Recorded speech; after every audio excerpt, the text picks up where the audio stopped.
আমার স্বামী রোজ শহর থেকে বাড়ি আসার সময় আমার জন্য পান আনতো, আর আমি সেটা খুব ভালোবেসে খেয়ে নিতাম। কিন্তু কেন জানি না, তারপর আমি অজ্ঞান হয়ে যেতাম। সকালে যখন জ্ঞান ফিরত তখন আমার সারা কাপড় ভিজে থাকত। একদিন আমি ওর নিয়ে আসা পানটা ফেলে দিই আর অজ্ঞান হয়ে যাবার ভান করে শুয়ে থাকি। তারপর আমার স্বামী আমার সাথে যা করে সেটা শুনলে আপনার গায়ের লোম খাড়া হয়ে যাবে। কারণ বিয়ের প্রথম রাতেই আমি হলুদ রঙের নাইটি পরে স্বামীর ঘরে যাই, যাতে আমার স্বামী আমার দিক থেকে চোখ ফেরাতে না পারে। আমি একটা গ্রামের মেয়ে। এই নাইটিতে আমাকে আমার এক বন্ধু দিয়েছে, যার শহরে বিয়ে হয়েছে। সে আমার স্বামীকে হাতে রাখার অনেক রকম কৌশল বলেছে। আমার স্বামী সবুজ ঘরে ঢুকে আমার নাইটিটা দেখে থমকে দাঁড়ায়। ও তো আমাকে গ্রামের একটা সাধারণ মেয়ে ভাবে। সবুজের সামনে নাকি পড়ে থাকতে আমার খুব লজ্জা লাগছিল। কিন্তু এখনো আমার স্বামী আর আমাকে ওর মন জয় করতেই হবে। আমার বিয়ে নিয়ে অনেক স্বপ্ন ছিল, আর আজকের রাতটার জন্য আমি বহুদিন ধরে অপেক্ষা করেছিলাম। যখন ঘনিষ্ঠ হওয়ার সময় এগিয়ে আসছিল, আমার বুক ধড়ফড় করতে লাগলো। সবুজ আমার কাছে আসে আর আমার হাতটা ধরে বলে, তোমাকে খুব সুন্দর দেখতে লাগছে। এই একটাই কথা আমার জীবনটা আরো রঙিন করে দেয়। সবুজ তার পকেটের ভেতর হাত দেয়। আমি ভাবলাম ও হয়তো আমাকে বিয়ের প্রথম রাতে কোনো উপহার দেবে, কিন্তু যখন পকেট থেকে হাত বার করলো, আমি অবাক হলাম। আমি দেখলাম ওর হাতে একটা পানের কাগজ। সবুজ সেই কাগজটা খোলে আর বলে, আজ বিয়ের প্রথম রাতে আমি নিজের হাতে তোমাকে মিষ্টি পান খাওয়াবো। সবুজের কথা শুনে আমার মুখে হাসি ফুটে ওঠে। ও বলে যে ও শুধু আমার জন্য শহর থেকেই পান বানিয়েছে, ভালোবেসে ওই পানটা আমাকে খাওয়ায়। আর আমিও খুশি হয়ে খেয়ে নিই। পানটা খুব মিষ্টি ছিল। সবুজ আমার চোখে চোখ রেখে ভালোবাসার কথা বলতে থাকে, আর আমি নিজেও জানি না আমি কখন ঘুমিয়ে পড়ি। কিছুক্ষণ পর আমি জ্ঞান হারিয়ে ফেলি। সকালে যখন আমার ঘুম ভাঙে তখন ঘড়িতে 10:20 বেজেছিল। আমার জামাটা পুরো ভিজে ছিল। আমি ভাবতে লাগলাম যে রাতের জন্য আমি এতদিন ধরে অপেক্ষা করেছিলাম, সেই রাতে আমি কি করে ঘুমিয়ে পড়লাম। তারপর আমার সবুজের কথা মনে পড়ল। কে জানে ও কি মনে করল কিনা। আমার জামাটা ভিজল কি করে, সবুজ ঘরে ছিল না। আমি চটপট জামা কাপড় ছেড়ে স্নান করে তৈরি হয়ে নিলাম। আমি যখন চুল আঁচড়াচ্ছে ছিলাম তখন সবুজ ঘরে ঢোকে। তার মেজাজ খুব খারাপ ছিল। সে কোনো কথা বলল না। আমি যখন ওর সাথে কথা বলার চেষ্টা করি ও খুব রেগে যায়। এটা আমার অসুস্থ লাগে। আমি ঠিক করলাম আমি যেভাবেই হোক ওর রাগ ভাঙাবো। ওই ঘর থেকে চলে যাবার পর আমার মাসিয়ে, এখন আমার শাশুড়ি, তিনি আমার ঘরে আসেন। আমার চোখে জল দেখে উনি জিজ্ঞেস করেন, কি হয়েছে বোমা? আমি বললাম যে আমি সবুজকে লাগিয়ে দিয়েছি মা। মা বলে, আমি এক্ষুনি ওর সাথে কথা বলছি। কিন্তু আমি মাসির হাত ধরে তাকে অনুরোধ করি সে যেন সবুজকে কিছু না বলে, না হলে ও আরও রেগে যাবে। আমার কথা শুনে মাসি চুপ করে যায় আর বলে, ছোট ছোট ব্যাপারে অভিমান করো না। কয়েকটা দিন সবুজের সাথে থাকলে তুমি ওর স্বভাবটাও খুব ভালো করে বুঝতে পারবে। আমি মাসির কথা শুনে মনে জোর পাই। মা বাবার আদরের মেয়ে হওয়ার সাথে সাথে আমি মা ছিল খুব আদরের। আমার ছোটবেলা থেকেই ইচ্ছে ছিল আমার বিয়ে যেন মাসির ছেলে সবুজের সাথে হয়। আমার যখন 15 বছর বয়স হয় তখন মাসি আমার সাথে দেখা করতে আসে আর আমাকে মিষ্টিমুখ করায়। আমি খুব খুশি ছিলাম, কারণ মাসি আমাকে খুব ভালোবাসত। তাই মা বাবাও এই বিয়েতে আপত্তি করেনি। সবুজ শহরে একটা ভালো চাকরি করে। সকালবেলা কাজে বেরিয়ে যেত আর রাতে বাড়ি ফেরে। ছেলে রোজগারের টাকা দিয়ে মাসি গ্রামে একটা বড় বাড়ি তৈরি করে। আমার আর সবুজের অনেক বছর দেখা হয়নি, কারণ ও বেশিরভাগ সময় শহরে থাকত। যখন বাড়ি আসতো তখন আমাদের গ্রামে আসার সময় পেতছ না। আমাদের বিয়ে ঠিক হওয়ার পরেও আমার সাথে দেখা করতে আমার গ্রামে আসেনি। এটা নিয়ে আমার মনে অনেক প্রশ্ন জাগে। একদিন যখন মাসি আমাদের সাথে দেখা করতে আমাদের গ্রামে আসে, তখন আমি তাকে কথায় কথায় জিজ্ঞেস করি যে সবুজ কেন আমাদের গ্রামে আসে না। মায়ের কানে যখন এই কথাটা যায় তখন মা আমাকে একটা চড় মারে আর বলে, তোর লজ্জা করে না নিজের হবু স্বামীকে নিয়ে সব প্রশ্ন করতে? মাসি মুচকি হেসে বলে, কেন আসবে না? ওর যখন সময় হবে ও নিশ্চয়ই আসবে। ওর গায়ে এখন শহরের হাওয়া লেগেছে। আজকাল খুব কম কথা বলে। ও আর আগের মতো নেই, খুব গম্ভীর হয়ে গেছে। মাসির কথা শুনে মা বলে, যখন ছেলেদের উপর সংসারের দায়িত্ব এসে পড়ে তখন তারা এইরকম গম্ভীর হয়ে যায়। আমার মেয়ে এখনো বুদ্ধিশুদ্ধি হয়নি যা মনে আসে তাই জিজ্ঞেস করে বসে। মা রেগে আমার দিকে তাকায়, আর আমি ওখান থেকে উঠে নিজের ঘরে চলে আসি। মাসি চলে যাওয়ার পর মা আমাকে অনেক কথা শোনায়। মা কত কি না বলল, কিন্তু আমার কোনো কথাই কানে এলো না, কারণ আমি তখন নিজের খেয়ালে মগ্ন ছিলাম। আমি এই ভেবে খুশি ছিলাম যে আমার হবু স্বামী একজন শহরের লোক। শহর থাকা আমার অনেক দিনের ইচ্ছে। মাসি বিয়ের জোগাড়যন্ত্র করার জন্য 10 মাসের মতো সময় চেয়ে নেয়, আর এই 10 মাস আমি শুধু স্বপ্ন দেখতে থাকি। তখন কি আর আমি জানতাম যে একদিন আমার সব স্বপ্ন ভেঙে চুরমার হয়ে যাবে। সবুজের সাথে আমার বিয়ের সব রীতিনীতি মেনে খুব ধুমধাম করে হয়। বিয়ের পর আমি মায়ের থেকে বিদায় নিয়ে সবুজের সাথে মাসির গ্রামে চলে আসি। মাসি আমাকে পেয়ে খুব খুশি ছিল, কিন্তু বিয়ের প্রথম রাতে ঘুমিয়ে পড়ার জন্য সবুজ আমার উপর খুব রেগে গিয়েছিল। সে সারাদিন আমার সাথে কথা বলেনি। আমি সারাদিন ওর পিছন পিছন ঘুরতে থাকি, কিন্তু ও আমার দিকে ফিরেও তাকায় না।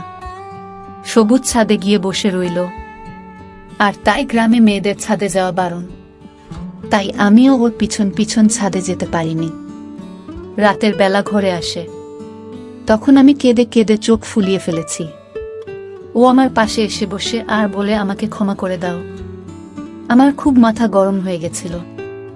কাল আমি তোমার কাছে বসেছিলাম আর তুমি এমন করে ঘুমালে যে তোমাকে আমি কতবার ডাকলাম কিন্তু তুমি উঠলে না, তাই আমি রেগে গিয়েছিলাম। আমি জানতাম যে দোষটা আমারই, তাই আমি সবুজের কাছে ক্ষমা চেয়ে নিলাম, আর ওকে কথা দিলাম এরপর থেকে এমনটা আর কোনো দিন হবে না। খুশি হয়ে আমার লম্বা চুলের প্রশংসা করতে লাগে।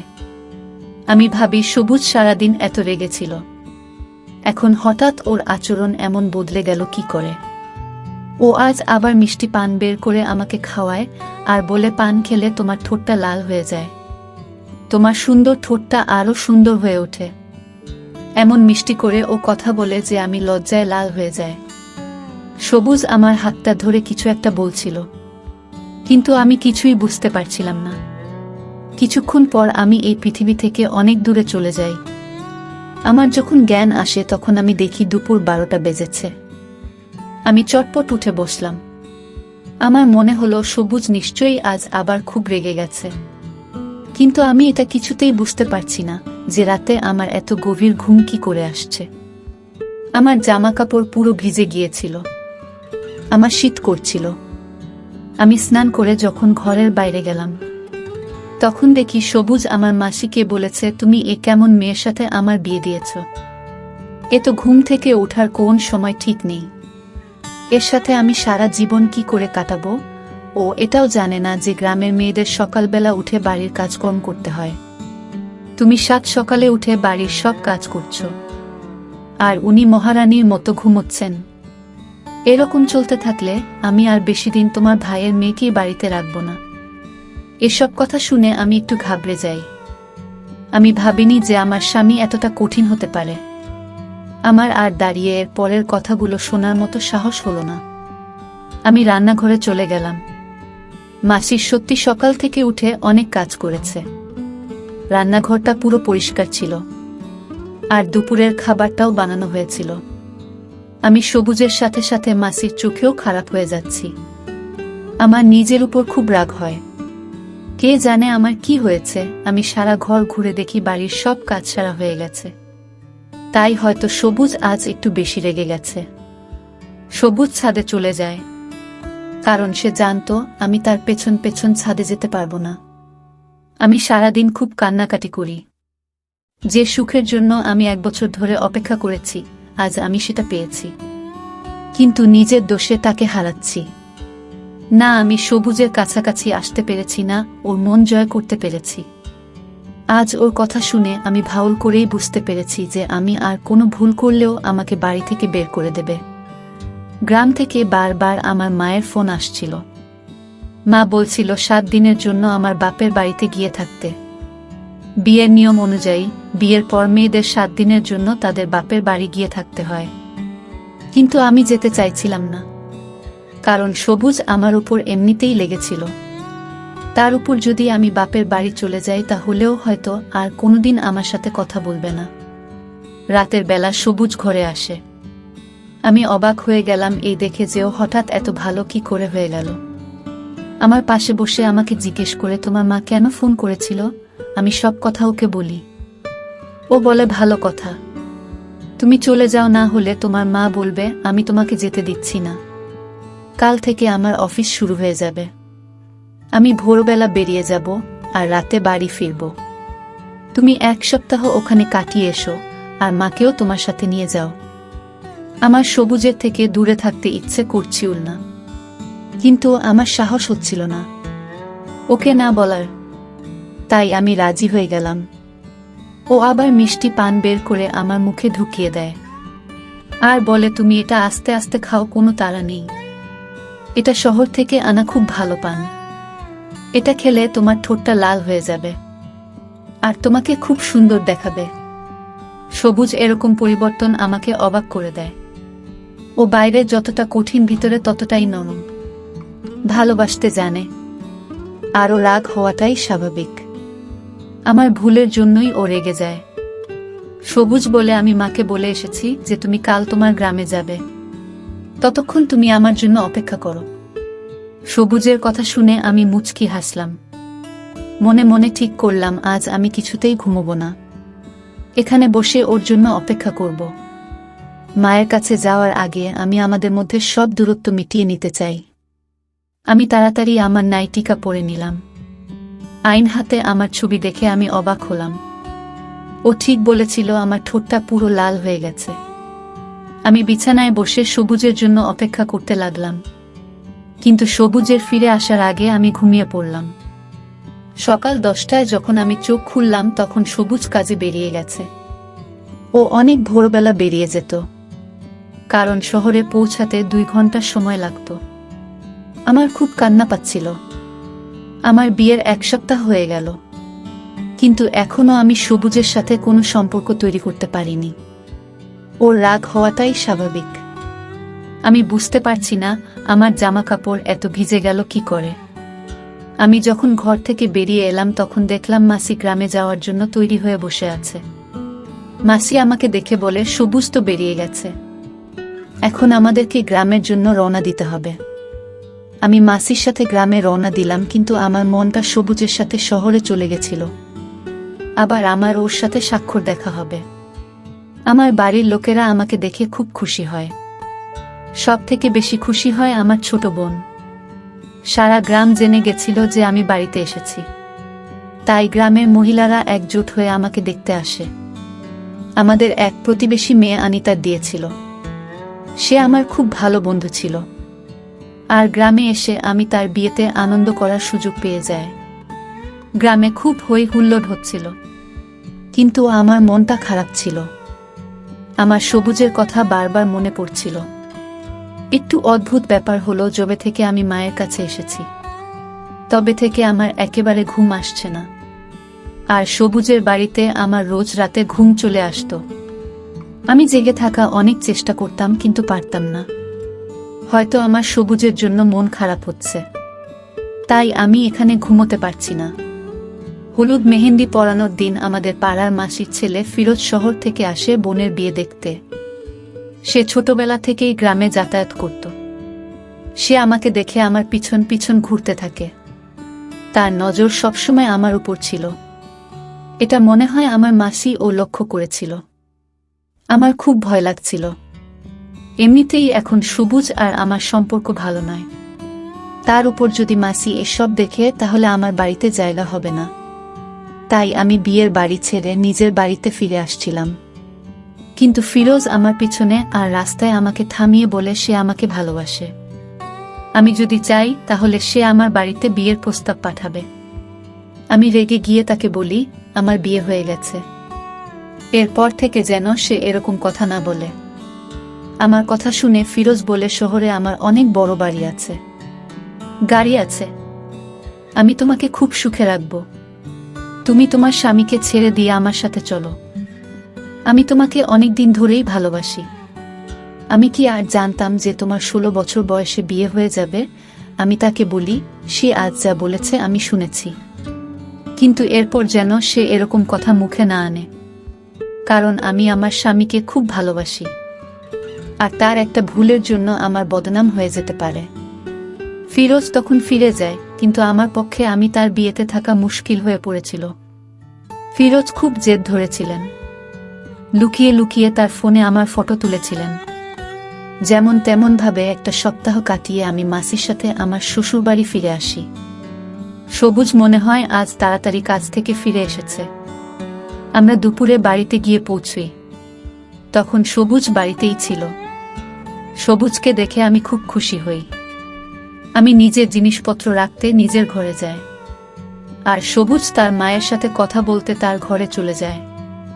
আমিও ভাবলাম কিছুক্ষণ মাছি আর সবুজের সাথে বসে গল্প করে আসি, তারপর বাড়ির কাজকর্ম করব।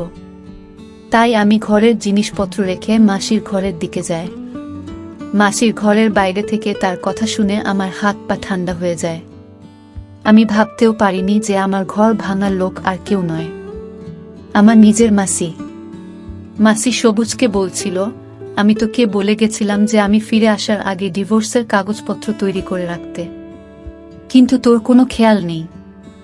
বন্ধুরা, ভিডিও মাঝখানে একটা কথা বলতে চাই। আমি তোমাদের সর্বদা হাসি খুশি রাখার জন্য খুব কষ্ট করে ভিডিও বানাই, তাই তোমাদের কাছে অনুরোধ থাকবে অবশ্যই ভিডিওটি দেখে একটি লাইক করবেন এবং চ্যানেলটি সাবস্ক্রাইব করে পাশে থাকবেন। তো আমি নিজের চোখে দেখেছি তবু কত ভুল কাজ করে, কিন্তু তুই দেখেও না দেখার ভান করিস। সবুজ বলে, মা, আমার পক্ষে ওকে ছেড়ে দেওয়া সম্ভব নয়। ও আমার স্ত্রী আর আমি ওকে অনেক ভালোবাসি। ও হাজারটা ভুল করলেও আমি ওকে আমার জীবন থেকে মুছে ফেলতে পারবো না। সবুজ আমাকে ভালোবাসার কথা বলতে থাকে, আর মাসি আমার নিন্দা করতে ব্যস্ত হয়ে পড়ে। আমি বুঝতে পারছিলাম না এসব কি হচ্ছে। মাসি আমাকে কত ভালোবেসে এই বাড়ির বউ করে এনেছে, সে কেন আমার ডিভোর্স করাতে চাইবে? আর সবুজ, যাকে আমার খুব কঠিন মনে হয়েছিল, সে বলছে সে আমাকে ভালোবাসে, আর আমার হয়ে তার মায়ের সাথে ঝগড়া করছে। আমার মনটা খুব অস্থির হয়ে ওঠে। রাতে যখন সবুজ আমার ঘরে আসে তখন আমার পান খেতে একদম ইচ্ছে করছিল না। আমি পানটা ওর হাত থেকে নিয়ে নিলাম। যখন মাছিকে কিছু কাজের জন্য তাকে, তখনও ঘরের বাইরে বেরিয়ে যায়। আমি পানটা একটা কোণায় লুকিয়ে ফেলি। আমার তখন ঘুম পায়নি, তাই আমি চুপ করে চোখ বন্ধ করে শুয়ে পড়ি। যখন সবুজ ঘরে আসে তখন আমি যা সব দেখলাম তা আমার কাছে অবিশ্বাস্য। সবুজ একটা পুরো কলসির জল আমার গায়ে ঢেলে দেয়, কিন্তু আমি চোখ খুললাম না। আজ আমি পুরো ব্যাপারটা বুঝতে চাই। সবুজ কারো একটা নাম ধরে ডাকে আর তাকে বলে, ভেতরে এসো। ও পুরোপুরি অজ্ঞান হয়ে গেছে। তারপর একটা সুন্দর দেখতে মেয়ে আমার ঘরে ঢুকে আর এসে আমার খাটের সবুজের পাশে বসে। তারপর ওরা দুজনে খুব ঘনিষ্ঠ হতে শুরু করে। আমি আর সহ্য করতে পারছিলাম না। আমার গোটা দেহ ভিজে গিয়েছিল, আর আমি ঠান্ডায় কাঁপছেছিলাম। আমি উঠে বসলাম। আমাকে উঠে বসতে দেখে দুজনে ভয়ে ভয়ে চোখে আমার দিকে তাকায়। আমি সবুজের দিকে তাকাই। তখন আমার এত রাগ হচ্ছিল যে আমার প্রাণ থেকে সব ভয় দূর হয়ে গেছিল। আমি সবুজকে বলি, আমাকে সত্যি কথা বলো, এই মেয়েটাকে আর পানি কি এমন মেশানো থাকতো যার জন্য আমি অজ্ঞান হয়ে যেতাম? তুমি কেন করলে এটা আমার সাথে? আমাকে কেন সকালে? আমি একের পর এক প্রশ্ন করতে থাকি। আমার মধ্যে দিয়ে একটা ঝড় বয়ে যায়। সবুজ মাথা নিচু করে বলে, এই মেয়েটা আমার স্ত্রী। তোমাকে বিয়ে করার 2 দিন আগে আমি ওকে বিয়ে করে এই গ্রামে নিয়ে এসেছি।